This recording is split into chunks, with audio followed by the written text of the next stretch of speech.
Muy bien, chicos, chicas, buenos días con todos, buenas tardes, buenas noches, dependiendo de qué hora me estés viendo. Pues me presento, soy su profesor y hoy vamos a ver qué es la participación política como tema de este segundo módulo. Pues bien, para nosotros empezar a ver qué es esto de participación política, primero hay que preguntarnos, hay que cuestionarnos, sobre todo hay que ver qué significa política. En algunos casos, por no decir en la mayoría o en todos, la mayoría de nosotros pensamos que la política no se ve con buenos ojos. La vemos de reojo, la vemos inclusive con desprecio. Y entendemos a veces que cuando nosotros queremos hacer política, la gente nos asocia, por lo general, como unas personas corruptas.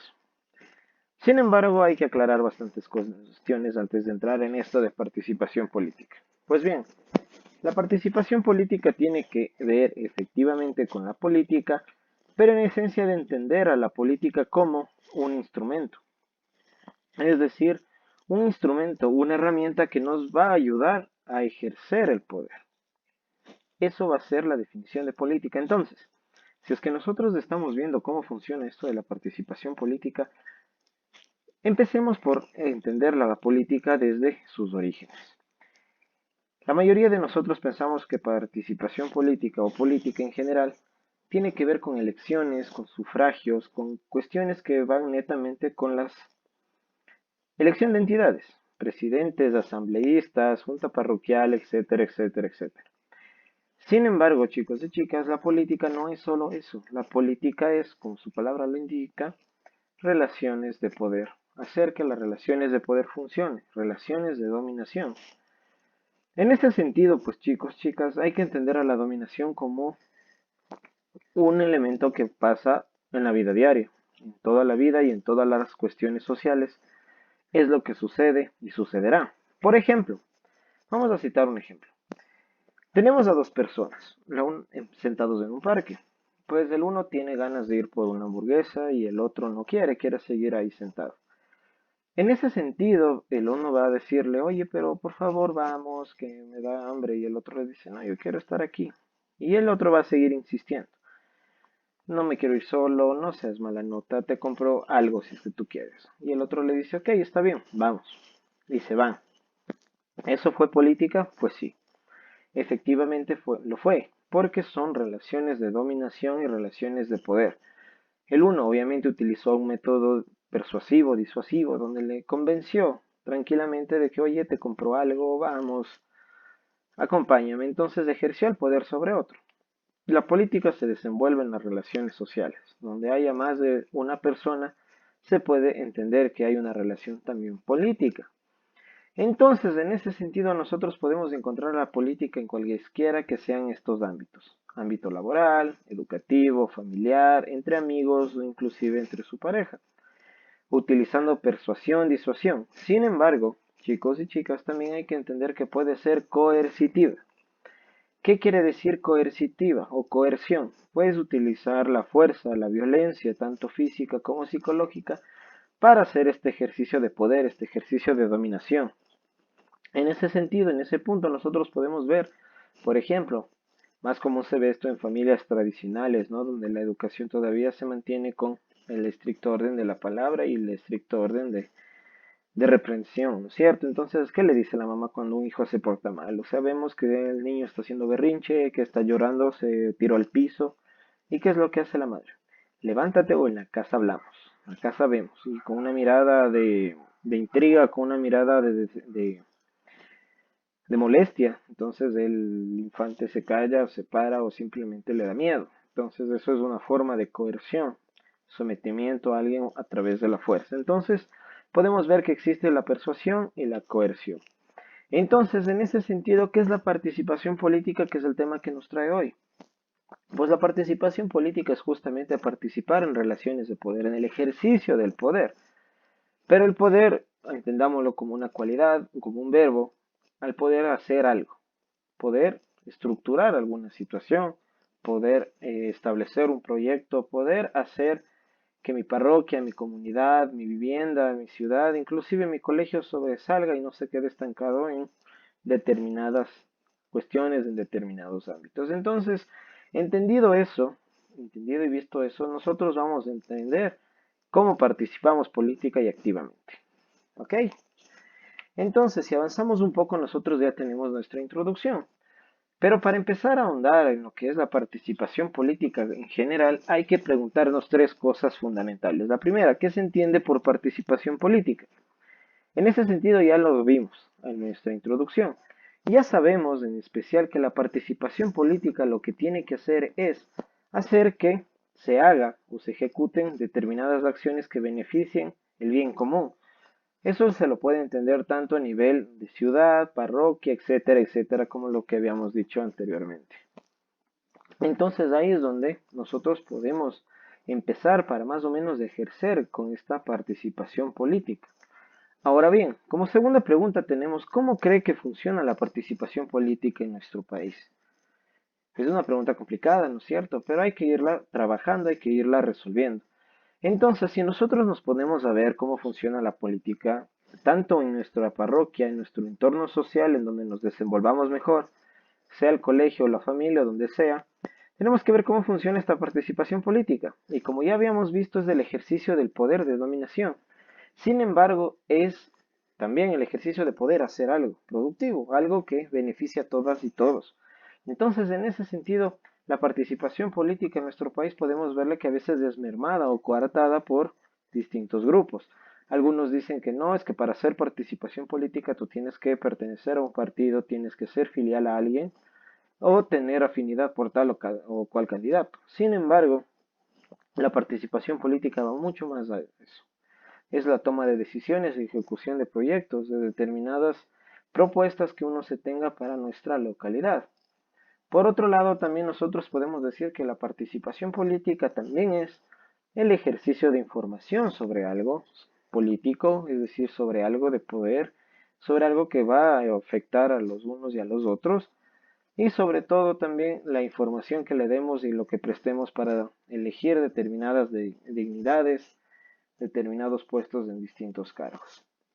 Entonces podemos verle a la participación política desde estos dos ángulos. El primero, desde el ejercicio pleno de la política, hacer un proyecto, hacer un programa, hacer una brigada, lo que sea, pero hacer algo activo, es decir, estar en una política activa, una participación política activa donde el cambio se genere dentro de las bases, dentro de mi comunidad, etcétera, etcétera. Y también la otra arista que estamos viendo es la participación política un poco más vista desde el ámbito de que nos informamos, de que conocemos y de que nos sentimos representados con determinada dignidad, determinado puesto que están ocupando algún funcionario que vaya o esté postulando para dicho puesto. Finalmente, ¿para qué sirve la participación política en Ecuador? Pues nosotros podemos entender a la participación política primero como un ejercicio plenamente democrático, segundo también como un ejercicio ciudadano responsable y tercero como una preocupación real por nuestro entorno. Entonces, con esos tres elementos nosotros podemos más o menos visualizar o más o menos darnos cuenta de cómo funciona la participación política en Ecuador. En realidad estaremos haciendo una información responsable al momento de hacer elecciones. En realidad estaremos haciendo proyectos ejecutados, protocolos, rutas de acción para mejorar mi parroquia o inclusive generalmente podré considerarme democrático. Entonces todas esas cuestiones hay que preguntarnos todos los días y hay que preguntarnos cómo podemos mejorar y cómo podemos hacer que crezca esto de la participación política. Entonces, bien, como siguiente punto tenemos la importancia que le damos a la política. La importancia que le damos a la política es la importancia que le damos al país. Así de simple, en esa simple frase nosotros podemos resumir cómo y tan responsable que es esto de participación política. Es algo muy fundamental. Entonces, si nosotros hablamos de la participación política, es inclusive un eje transversal, un eje principal en lo que nosotros hagamos para estructurar o generar el cambio hacia nuestro país. En ese sentido, lo que nosotros podemos estar diciendo que la importancia que le damos es la importancia que merece también el tratamiento de esta política o el tratamiento de este proyecto. Entonces, ¿por qué? Porque nosotros entendemos que somos seres políticos, ya lo vimos al inicio, Y por ende nosotros tenemos que entender qué es la importancia y la responsabilidad de un país. Para ejemplificar esto, yo voy a tomar un caso real que me imagino que algunos o la gran mayoría de ustedes ha de haber escuchado, sea en su entorno de vecinos, en su entorno familiar o qué sé yo, en su entorno de amigos o incluso ustedes mismos, puede ser, pero para eso estamos, para aprender. Entonces vamos a decir el siguiente discurso que se lo dice muy común. Gane quien gane, a mí no me interesa, porque a fin de cuentas tengo que seguir trabajando. Lo decimos, lo escuchamos, hemos visto, lo hemos escuchado en algún lado, en alguna persona cercana, porque es algo común que se dice. No, es que no me importa quién gane, sea lo que sea, yo tengo que seguir haciendo lo mío. Ok, se piensa y se tiene esta idea ilusoria de que lo de arriba, es decir, la parte superior, no va a afectar a la parte de abajo, es decir, las elecciones presidenciales, asambleístas, etcétera, no va a afectar a la población en general. Si nosotros nos quedamos con esa idea, pues primero es un análisis muy básico, es un análisis que no contiene los elementos de un análisis como tal, valga la redundancia, y además es algo que no es obvio y mucho menos correcto, digamos, es un camino errado. ¿Por qué? Porque vamos a tener a un personaje, vamos a imaginarnos un personaje, gana el salario mínimo, por ahí hizo un préstamo para pagar alguna deuda, tiene que pagar el transporte diario, es decir, los pasajes de los buses, tiene que llevar a sus hijos al colegio, a la escuela, y tiene que destinar cierto monto de su salario mínimo para consumo diario. Entonces, bien, una política pública, y eso también hay que tener en cuenta lo que se dice y cómo se lo dice, porque a veces suelen ser muy persuasivas y suenan bonito, pero hay que también aprender a leer entre líneas. Entonces, nuestro candidato va a decir, se va a crear un incentivo para la protección de las empresas lácteas. Entonces, se va a crear un incentivo para protección de las empresas lácteas. Suena bonito, suena chévere entre líneas, pero ¿qué dice ahí atrás de todo ese discurso? Pues dice en esencia que te van a subir el precio de la leche. Entonces, de lo que ahora cuesta 80 centavos de litro de leche, se ejecuta la política pública de este determinado candidato y finalmente la leche va a costar $1.10. Entonces, bien, esa persona no subió el sueldo, está pagando un préstamo, está haciendo todos los gastos y lo que destinaba para comprarse 2 litros de leche ahora le va a alcanzar para uno. Es decir, unos 3, 4 días menos de tomar un vaso de leche. Y esto es por dar uno de los millones de ejemplos que hay, por hacerlo un poco más práctico para fines pedagógicos. Entonces ahí entendemos con ese ejemplo de que efectivamente las políticas que haga un Estado, las políticas que haga un presidente, por obvias razones, afecta a las personas de abajo. Lo entendemos bien, lo hemos evidenciado y lo hemos palpado en distintas épocas de nuestra historia. Entonces, decir eso de que gane quien gane, yo sigo trabajando, pues ya entendemos que es un dicho errado de que no se lo debe seguir reproduciendo. Por otro lado, tenemos que es fundamental tener una cultura democrática. Pues bien, si nosotros nos atribuimos y vamos y hacemos una recapitulación a lo que nosotros hemos visto en el colegio inclusive, entendemos que la democracia viene de los vocablos griegos, demos y kratos. Demos, pueblo, kratos, poder, entonces deducimos, obviamente, que es el poder del pueblo. Sin embargo, años posteriores, en la Revolución Francesa, por ahí, por finales de 1700, van a proponer tres tratados principales: libertad, igualdad y fraternidad. Me imagino que todos nosotros los hemos escuchado y los conocemos. Entonces, si tenemos estos tres ideales, libertad, igualdad y fraternidad, y a eso le fusionamos a la democracia, tenemos a una democracia liberal, a una democracia libre. Entonces, para que el ejercicio de la democracia se ejecute y se realice de una manera correcta, de una manera óptima, o por lo menos en la manera que se pensaba en ese entonces y la manera que se sigue pensando, pues deberemos de cumplir como sociedad estos tres requisitos. Libres, pues obviamente no estar sometidos a ningún índole de esclavitud, a ningún índole de coartación de libertad. Tenemos que ser iguales, obviamente, ninguno por encima de otro, ninguno superior a otro, y tenemos que ser fraternos, es decir, solidarios, eh, respetuosos con las diferentes personas que existen en nuestro entorno. Sin embargo, Cuando nosotros podemos vernos que la libertad, entre comillas, estamos. Muy bien, cumplimos, entre comillas y unas comillas muy asentadas porque habría que revisarlo bien. Pero vamos al que es más obvio y al que es más fuerte. Igualdad. La igualdad nos dice que nos garantizan que vamos a vivir en un estado de derecho. ¿Qué significa esto de vivir en un estado de derecho? Pues, en simples palabras, digamos, el gobierno de las leyes. El gobierno donde predominen las leyes y donde ninguno esté por encima de la ley.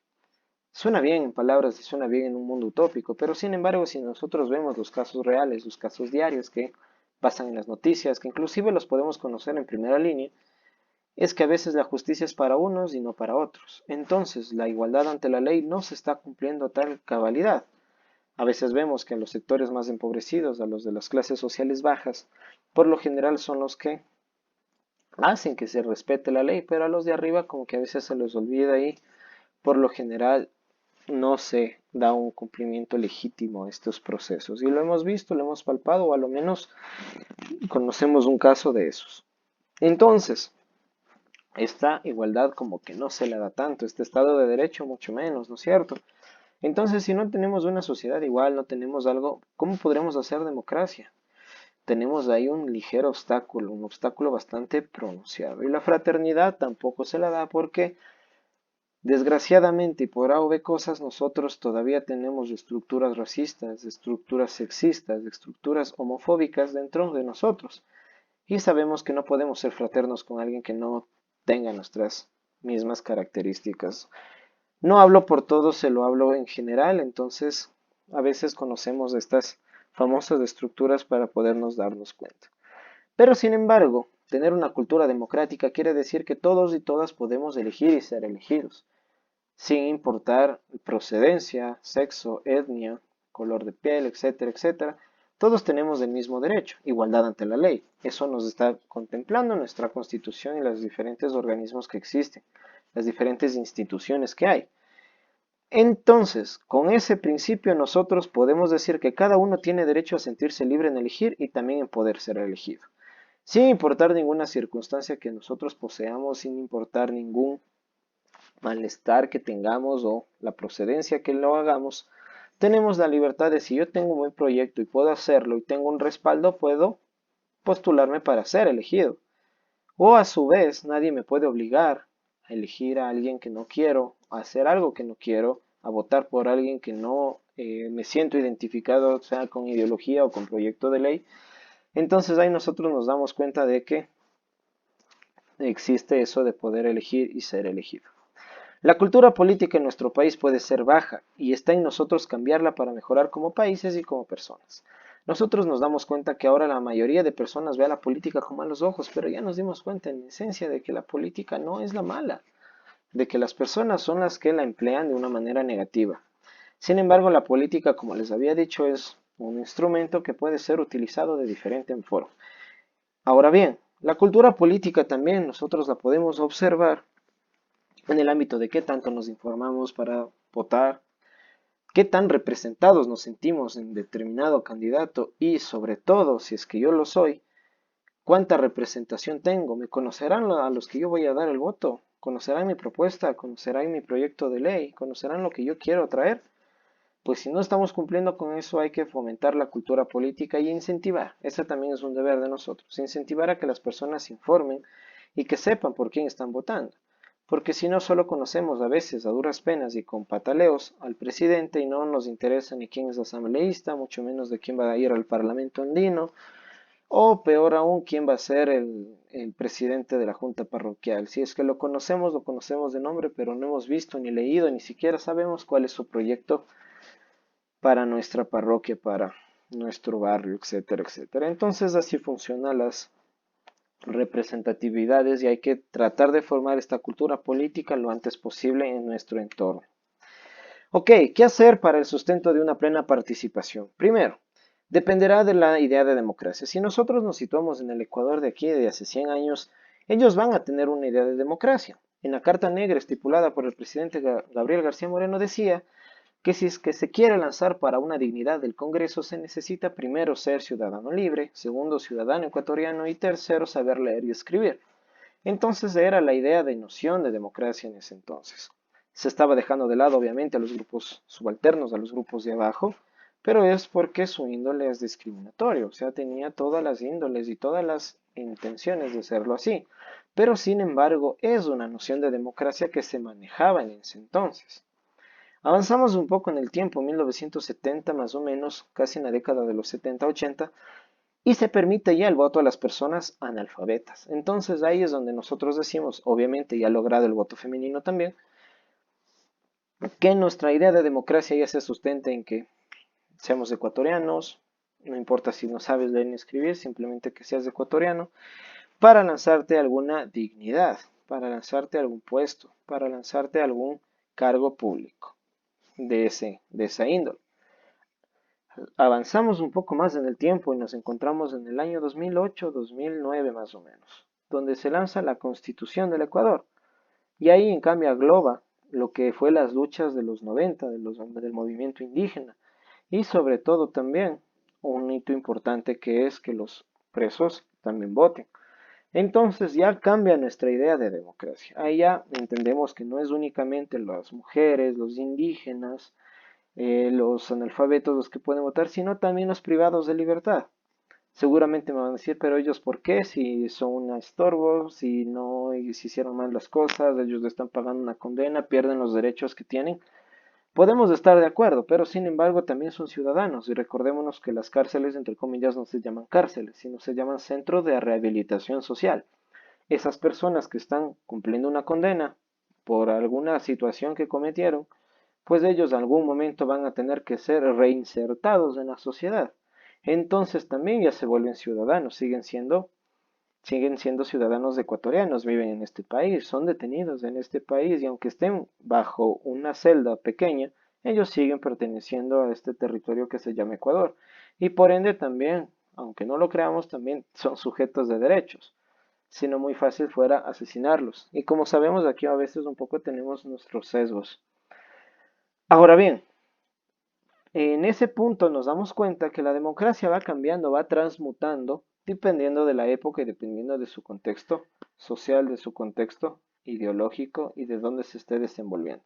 Entonces ahí nosotros podemos entender cómo funciona este enfoque democrático, cómo funciona esta idea de democracia dependiendo del lugar.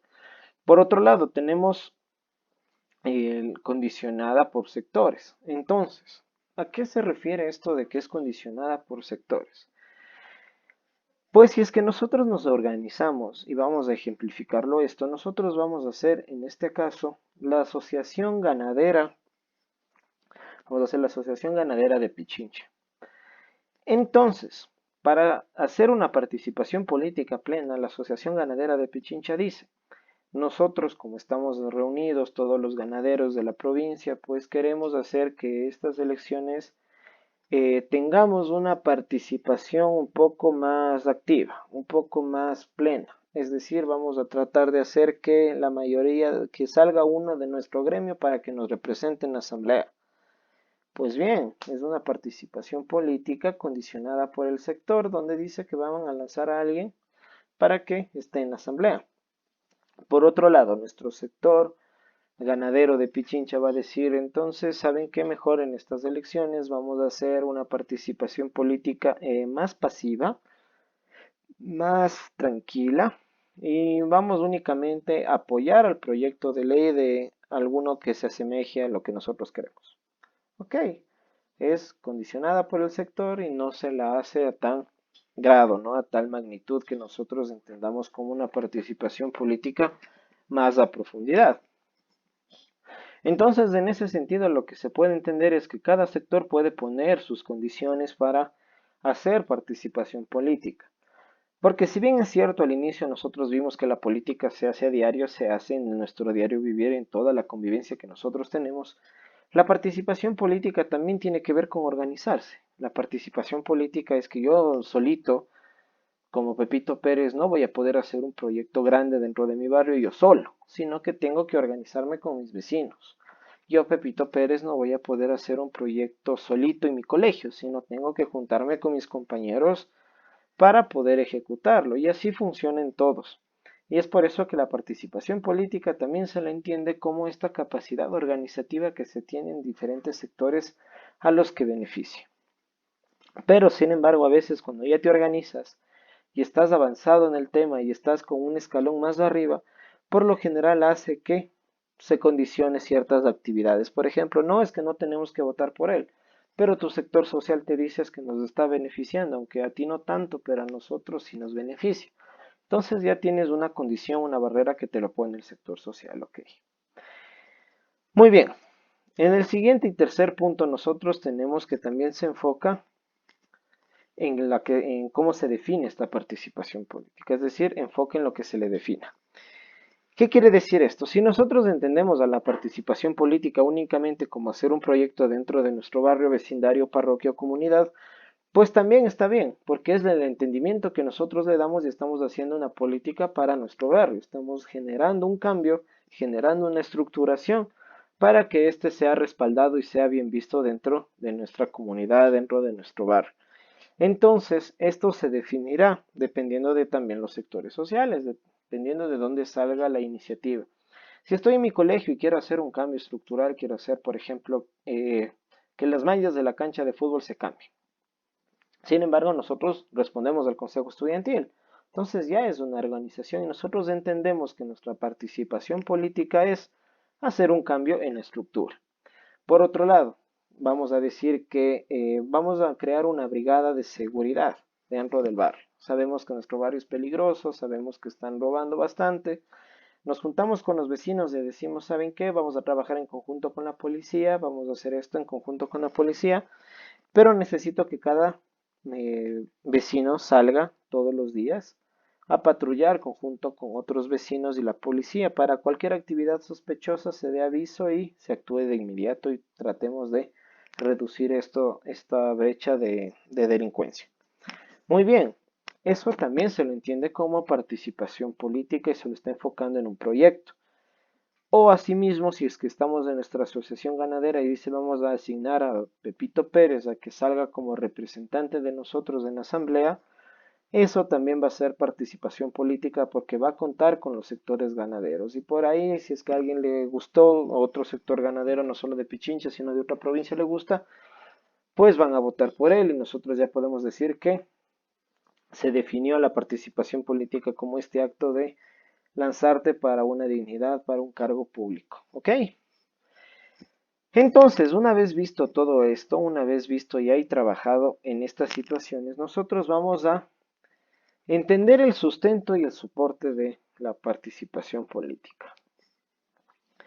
Como todo proceso, como toda situación que nosotros hemos entendido en la historia, como por ejemplo en 1853 el primer levantamiento obrero, en el cual comienzan a lograrse, comienzan a discutirse distintos derechos, o el 8 de marzo, donde las mujeres en las fábricas de Chicago son asesinadas por reclamar sus derechos, todo ha sido fruto de una lucha histórica de diferentes sectores. Se va a luchar por distintas cosas, se va a luchar por distintos objetivos, sin embargo es para el bien común de ese sector.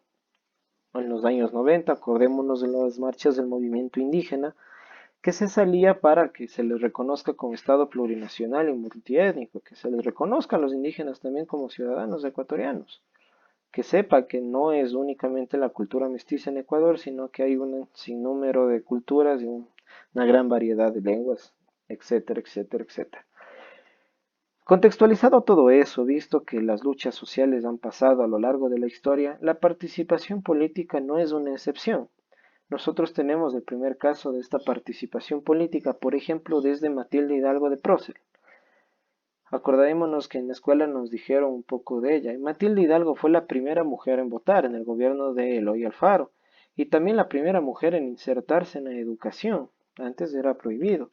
Entonces costó bastante, obviamente que costó bastante. A los indígenas que se les reconozca como sujetos de derechos y como sujetos de ejercedores de la política, veedores de la política, ejecutores de la misma, también conllevó a una serie de derechos, a una serie de discusiones a lo largo de la historia.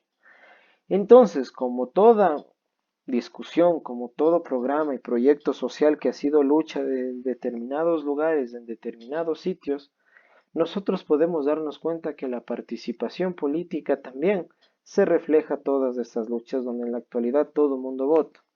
Votan los privados de libertad, votan los indígenas, votan los afros, votan las mujeres, votan los LGBT, etcétera, etcétera, etcétera, pero todavía se siguen peleando los derechos. Entonces, una vez que nosotros ganamos estos derechos, una vez que esas personas que lucharon y se fueron a enfrentamientos contra el poder hegemónico y lograron conseguir estos derechos, pues ellos se los van a ver plasmados en algo llamado Constitución de la República. La Constitución de la República va a ser la madre de todas las leyes en un país, va a ser la Carta Magna, por eso se la llama así, porque de aquí se derivan todos los sistemas de leyes, reglamentos, códigos, etcétera, de todas las entidades y dignidades que existen en el país. La Constitución, digamos, que es la base de todo. Entonces, a lo largo de la historia, como ya hemos visto, se da el artículo 95 que avaliza la participación política como un derecho. Entre todo lo que dice el artículo 95, nosotros lo podemos resumir en esta pequeña frase. Protagonismo en la toma de decisiones. Es la línea principal de este artículo. Entonces, el artículo 95 de la Constitución de la República nos está diciendo que cualquier persona que viva en el territorio ecuatoriano, y sea ecuatoriano obviamente, como somos iguales ante la ley, eso también nos dice la Constitución, tenemos que tener el protagonismo en la toma de decisiones. En las clases posteriores que ustedes van a ver algo que se llama la silla vacía y algo que se conoce al Consejo de Participación Ciudadana. Entonces, con este protagonismo nosotros nos están diciendo que podemos sentarnos en una mesa con los diferentes sectores, con los diferentes promotores de esta ley, de este proyecto, de esta política pública y discutir sus términos y decir, mira, a nosotros no nos parece porque no está conviviendo, esto es una violación a los derechos humanos, esto no se puede hacer, esto sí se puede hacer, estoy de acuerdo con esto. Entonces eso como ciudadanos nos correspondería a cada uno de nosotros tomar esa iniciativa y poder lograrlo, poder hacerlo cada vez más cerca, cada vez más real. Sin embargo, el desconocimiento a estos procedimientos de participación ciudadana es lo que hace que tomen el poder, el control algunos pocos y el resto se deslinde, se desinterese. Sin embargo, la Constitución te avala que sí lo puedes hacer. Porque el artículo 95, entre todo lo que dice, lo más fuerte es el protagonismo en la toma de decisiones, es decir, ser actores y autores de lo que nosotros vamos a implementar, de lo que nos van a implementar dentro de nuestra comunidad, dentro de nuestra parroquia. Entonces, como ya vimos que la Constitución, digamos, es la madre de todas las leyes, es la madre de las leyes de este país, se derivan varias, entre ellas la Ley Orgánica de Participación Ciudadana, que también reconoce el protagonismo en la toma de decisiones. También lo dice, como ciudadanos pueden ser partícipes de los debates, pueden ser partícipes de lo que se regule dentro del Consejo de Participación Ciudadana. El Código Orgánico de Ordenamiento Territorial, Autonomía y Descentralización también, porque entenderán algunas cosas que, por ejemplo, un barrio necesita un cambio y quieren hacer esto, se puede y se avaliza como un tema de participación política. Pues bien, dentro de la Constitución y del Tribunal Supremo Electoral hay un artículo que dice exactamente todo ecuatoriano o ecuatoriana tiene derecho a ser libre de elegir y ser elegido. Entonces, con ese artículo nosotros también podemos decir que se está garantizando el ejercicio de una participación política activa o pasiva dependiendo de nuestros objetivos, dependiendo de nuestras circunstancias y hacia dónde nosotros estamos apuntando. Entonces, a lo largo de la historia, a lo largo de lo que se ha ido construyendo de este país, nosotros podemos entender que la lucha política, la lucha para la participación política, actualmente se encuentra garantizada en la Constitución y en los distintos organismos que se den. Entonces, no se la puede amedrentar, no se la puede pasar por alto, porque si eso ocurre, pues está incurriendo en un delito y eso no queremos, ¿no es cierto? Entonces, hasta ahí tenemos varios elementos que ya nos permiten entender a la participación política como tal. Muy bien. ¿Por qué es importante ir más allá de las normas? Primero, porque los sectores subalternos se organizan. Como les había comentado hace un momento, la participación política no es únicamente decir yo y yo, sino la participación política es la organización, un proyecto, una pequeño incentivo que nosotros tengamos sale, pero también nos organizamos como vecinos, nos organizamos como estudiantes, nos organizamos como profesores, nos organizamos como el sector agropecuario, como sector productor ganadero, etcétera, etcétera, para poder luchar con este bien común, para poder hacer una representación. Los sectores subalternos y la representación directa es justamente este segundo tema. Es decir, que dentro de nosotros sabemos que, por ejemplo, volviendo al ejemplo, valga la redundancia anterior, donde nosotros éramos los ganaderos de Pichincha. Entonces, al ser los ganaderos de Pichincha, decimos, estamos en contra de este proyecto porque nos está perjudicando, nos está vendiendo la leche muy barata y no estamos ganando nada, estamos trabajando al día.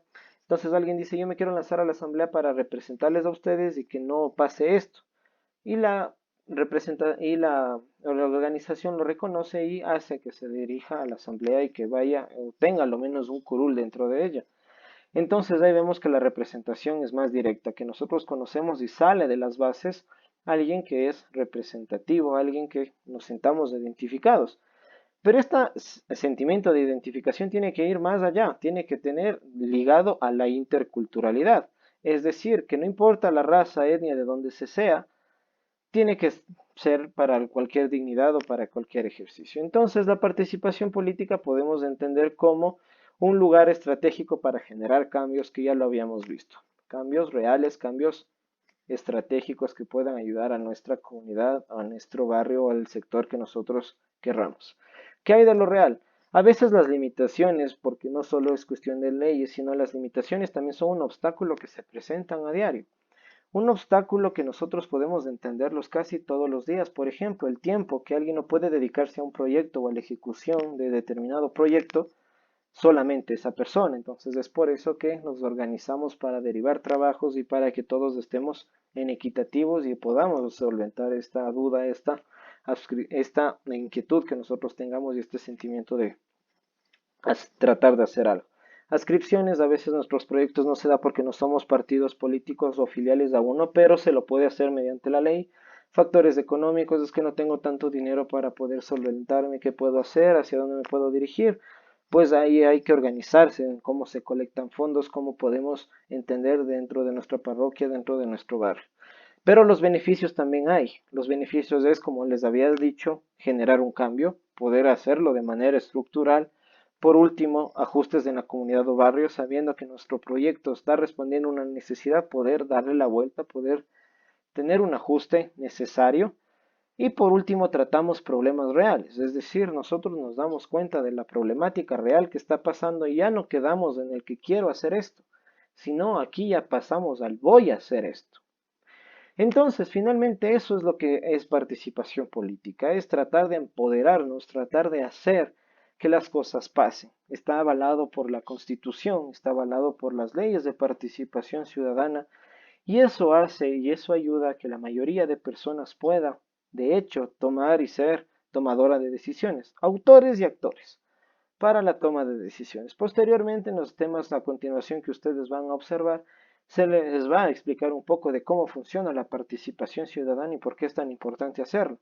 Sin embargo, chicos y chicas, quiero que hagan una actividad. Pues la primera, redactar en base a lo aprendido, en base a lo que nosotros vimos aquí, una definición de ustedes de participación política. ¿Qué entienden por participación política?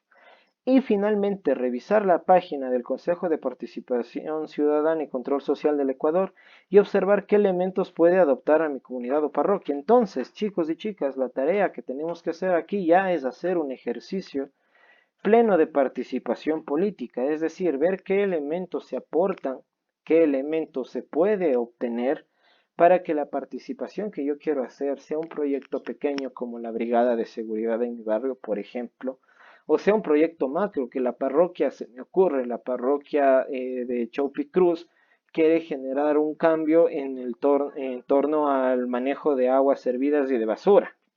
Entonces ahí es un poquito ya más institucionalizado. Entonces, revisando nuestra página del Consejo de Participación Ciudadana de Ecuador, podemos ver ciertos elementos que nos pueden ayudar a ejecutar esa política pública o ese proyecto o ese incentivo que nosotros necesitamos dentro de nuestra comunidad o parroquia.